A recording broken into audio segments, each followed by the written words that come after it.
In 1991, a U.S. District Court in Hawaii found this woman responsible for the wrongful death of a Filipino student, Archimedes Trajano. And the woman accused was no less than Maria Imelda Marcos Manotoc, or popularly known as Imee Marcos, the daughter of former President Ferdinand Marcos Sr. Imee told the U.S. court that yes, Archimedes Trajano was tortured and killed, but it's none of their business. And let's introduce you now to Archimedes Trajano. He was 21, a student at the Mapua Institute of Technology. Archimedes wasn't a noisy revolutionary, but he was observant, and he knows the evils of martial law. He wasn't afraid to express his opinion. But the question is, what did Archimedes Trajano say that made him a threat to Imee Marcos and got him killed? I have proclaimed martial law in accordance with the powers vested in the President by the Constitution. So it was during martial law. Human rights are suspended. Militaries and police are everywhere controlling the people. Anyone who challenged the Marcos government were arrested, tortured, or worse, killed. Marcos also saw the growth of youth protests led by the youth against his government. So Marcos created Kabataang Barangay to control the youth.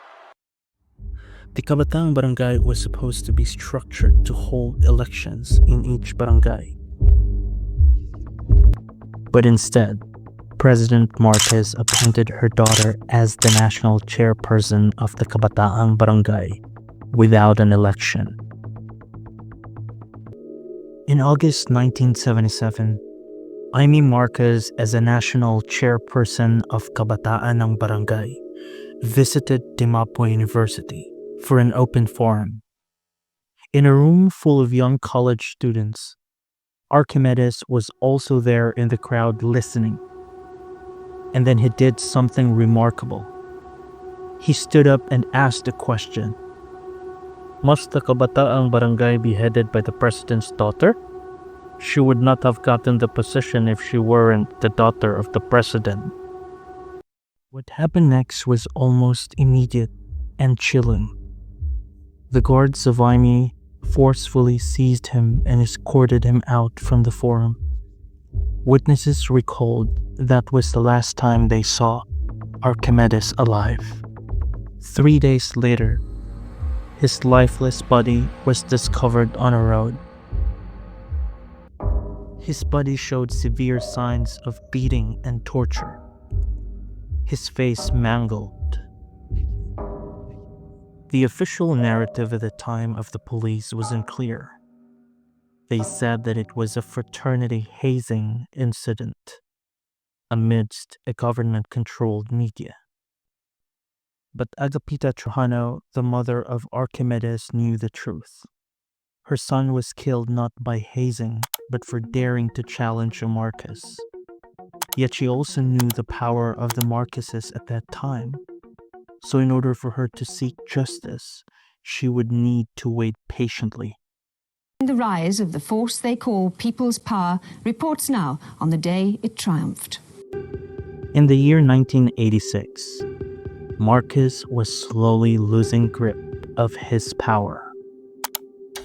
There were protests and demonstrations everywhere.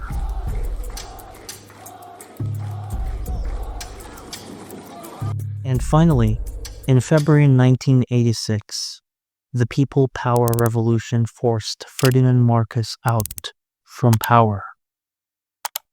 President Marcos and his family left for Hawaii with U.S. government assistance, escaping public outrage. Frail-looking Marcos needed some help deplaning, but once off, the 68-year-old...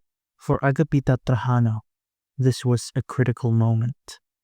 After nearly 9 years of waiting for the Marcoses' power to end, she finally headed to Hawaii, determined to file a case against Imee Marcos and seek justice for her son's death. In 1993, after years of legal struggle between Trajano and the Marcoses, a U.S. court delivered a landmark verdict. It found Imee Marcos directly responsible for the torture and wrongful death of Archimedes Trajano, saying that she controlled the military intelligence personnel who tortured and murdered Trajano. The court also ordered her to pay $4.16 million to the Trajano family. This verdict was a clear legal victory and justice to the death of Archimedes Trajano, establishing Imee Marcos' liability. However, until this day, Imee Marcos has not paid the judgment, as the Philippine Supreme Court later intervened, effectively preventing its enforcement in the Philippines. Civilly liable, I'm going to ask you this now, for the wrongful death of Archimedes Trajano. He was 21, 1977. He questioned you at the mamantasan ng lungsod ng Maynila, asking if you deserve to be a youth representative. And you were asked to pay $4 million, but the Supreme Court actually blocked that payment because the sheriff didn't give you the order personally. No, the truth is that case has been dismissed not once but twice. Okay. So it's a civil case in the first place. So I don't even know. It's been so long ago. But did you know him? No idea. I don't even remember the incident referred to because I used to do a lot of school fora. And each time somebody would ask. That was this was the 70s and the 80s. Everything was very heated and exciting. And protest was the rule of the streets. So, ang dalas Ang dalas hindi ko nga alam kung ano yun. But did you ever, Imee, reach out kahit to the parents to say, I'm sorry about what happened to your son, but really... I think that's not possible to do kasi kaso na mahirap pag ganun sasabihin pa na nag-aareglo. But the lawyers have been dealing with it and I've been told na-dismiss So wala na yung kasong yun. So in other words, because there's that perception, that you had ordered it, you know what I mean? So that... there